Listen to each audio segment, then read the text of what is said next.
Hello everyone, it's Shannon here from Craft Ghetto. In today's video, I'm going to show you how to create this really fun glow-in-the-dark card using some really cool markers by Marvy Uchida. First, I'll show you the Waffle flower products I'll use today. This is the Moon and Stars combo, which comes with the Moon and Stars stamp set and the Moon and Stars panel die in the back. To start, I'm going to do a little die cutting with the Moon and Stars panel die. I'm going to start with the actual panel die from that set and line it up with the edges of an A2 panel of black cardstock. So this panel is 4 1/4 by 5 1/2, and I just nestle the corners right into the die itself, use a little tape to hold down, and then run it through my die cutting machine.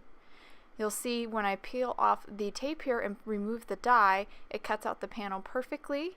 And I'm going to save that big rectangle there of cardstock to die cut my strips of stars, and then I'll just remove this bottom portion from the panel. I'll set that aside, and now I'm going to move on to die cutting my stars and moon.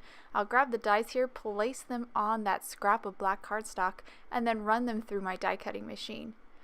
I'll remove the dies, and then I will carefully pop out the die cuts. The stars, or the strip of stars, is a very intricate die, so you want to be careful when you pop that out of your die cut. And I'll set that aside. I'll also pop out a couple of additional stars that the die cuts out. A couple of stars that have these great little circle hoops that allow you to run a string through them. I'm going to cut out a couple of those, or pop out a couple of those as well.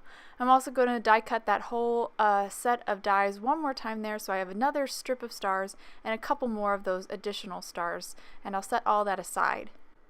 And that will complete my die cutting. With my die cutting all done, I'm going to do an additional little trimming here. I'm going to glue these stars with the hoops directly down onto my background, so I don't need this additional hoop on these stars, so I'm just going to fussy cut them off with a pair of scissors. Now that my die cuts are all ready, I now can move on to coloring. So I have these Marvy Uchida glow-in-the-dark markers here that I'm going to use to make these stars and the moon glow in the dark. I have 4 different colors. I'm going to start with the orange here.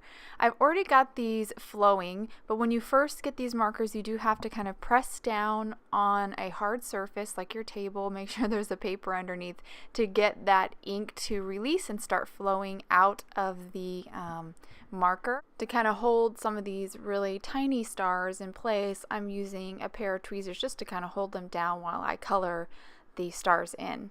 I'm just coloring over a select few of these. I want to have an even disbursement of the different colors, so I'm saving plenty of stars to use to color with the other 3 remaining colors. So here the marker wasn't flowing like I'd like, so I just again pressed it down a couple of times on my work surface to get that paint to start coming out of the tip of the marker, and then went back to my stars and started coloring them in.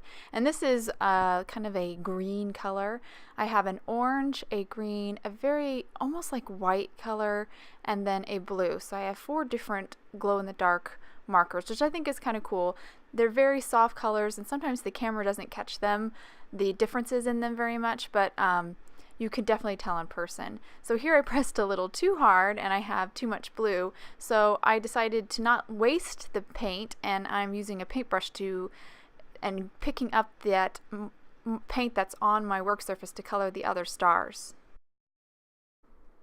Now moving on to my last color here. This is the one I was talking about. It's kind of white. I'm going to color my moon this color and a couple of the remaining stars as well with this really light, it's almost green, but it really appears more white in person. I'm just going to jump ahead here to the very last star. I'm coloring this last one in with a little bit more of that green, and that will complete my coloring of all the stars and the moon. Now I'm going to move on to stamping my sentiment. So I have the Moon and Stars stamp set here, and I'm going to pull off a sentiment from this set.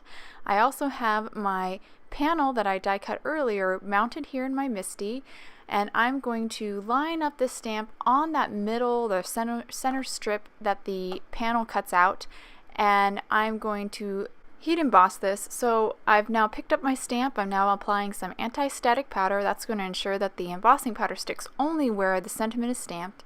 I'll ink the sentiment up with an embossing ink. This is called Versamark ink, and then I'll fold my MISTI over and stamp the sentiment, and now I'm going to ink it up one more time and stamp it a second time. I found that I have really the best embossing results when I do stamp it twice in Versamark ink. Now I'm pouring on some silver embossing powder, tapping off the excess, and then heat setting the sentiment with my heat gun.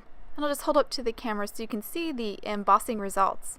Now moving on to adhering some of my die cuts to some craft foam. So I've got some black craft foam here, and I ran it through my Cuttlebug with the strip of stars die, and now I did it twice, so I have 2 craft foam strips of stars here, and I'm going to glue the cardstock strip of stars that we colored earlier with the glow-in-the-dark marker onto these craft foam strips. Now it's hard to tell because I left them in the negative still, so I've just left them in that scrap of craft foam, and that just keeps the die cut craft foam perfectly in place. Everything's nice and straight because this is a very intricate die, and it makes it much easier to line up this cardstock layer. So I'm just applied some Tombow Mono multi-liquid adhesive here and just stuck down that cardstock strip of stars right on top of the craft foam.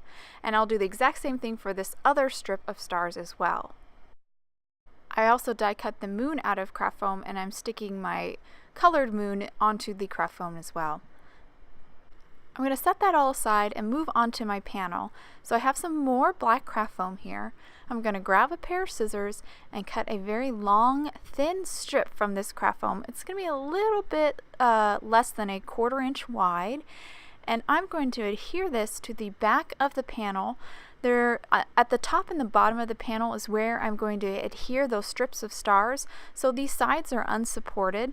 So I'm going to adhere these long strips of craft foam to the sides of this panel. You can definitely use foam tape if you'd rather, but the nice thing about using this black craft foam is you don't see it. It's very seamless, and it really blends in perfectly with the black cardstock. So we're just about ready to put this card together. The glue is dried a little bit on these stars, so I'm now going to pop out the craft foam die cut from the rest of the scrap here. I just carefully do this to make sure it comes out very cleanly and doesn't get like stretched or warped. With my strips of stars now free, I can now adhere them to the panel. I'm going to have one strip at the top and one at the bottom. The bottom one has to be carefully arranged because I don't want that tallest star to be over the sentiment. So I tuck that behind the sentiment, but the 2 stars that are next to that tall star, I want them to be a little bit over the sentiment, so I do have to remove the craft foam here on those 2 stars. So I'm just removing a small amount of that black craft foam on those 2 stars that are next to the tallest star because I want them to rest and be adhered directly onto that sentiment section on the panel. So I'm now ready to glue this down. I've got some more Tombow Mono multi-liquid adhesive here.